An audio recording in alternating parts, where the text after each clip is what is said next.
लोकसभा चुनाव से पहले राजस्थान में कांग्रेस को तगड़ा झटका लगा है या फिर अशोक गहलोत ने इस बार भी अपनी जादूगरी दिखाकर बड़ा खेला कर दिया है। ये बात हम इसलिए कह रहे हैं क्योंकि बीते कुछ दिनों से सियासी गलियारों में चर्चा चल रही थी कि महेंद्रजीत सिंह मालवीय के साथ और भी कई विधायक और कांग्रेसी नेताओं की बीजेपी में शामिल होने की पूरी तैयारी है।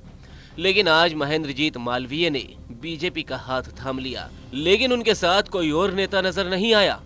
अब इसे उनकी मजबूरी कहिए या फिर गहलोत की जादूगरी, क्योंकि इधर मालवीय दिल्ली पहुंचे और गहलोत ने यहां कुछ विधायकों से मुलाकात कर उनसे बातचीत की।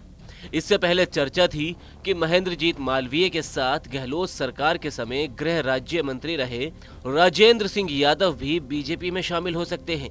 वहीं लालचंद कटारिया, उदय आंजना और रीछपाल सिंह मिर्धा का नाम इस फहरिस्त में शामिल था।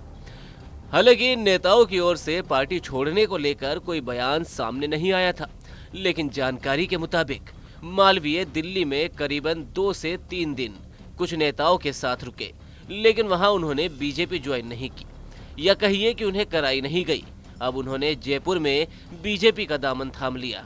इस पर कांग्रेस प्रदेश अध्यक्ष गोविंद सिंह डोटासरा ने निशाना साधते हुए कहा कि मालवीय जी बड़े नेता होते तो दिल्ली में 3 दिन धक्के खाने के बाद वापस यहां आकर ज्वाइनिंग क्यों करनी पड़ती।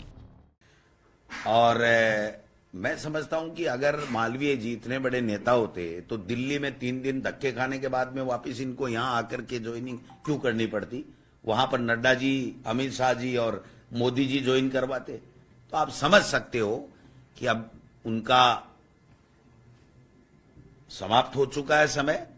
अब नई लीडरशिप आएगी और कांग्रेस मजबूत होगी।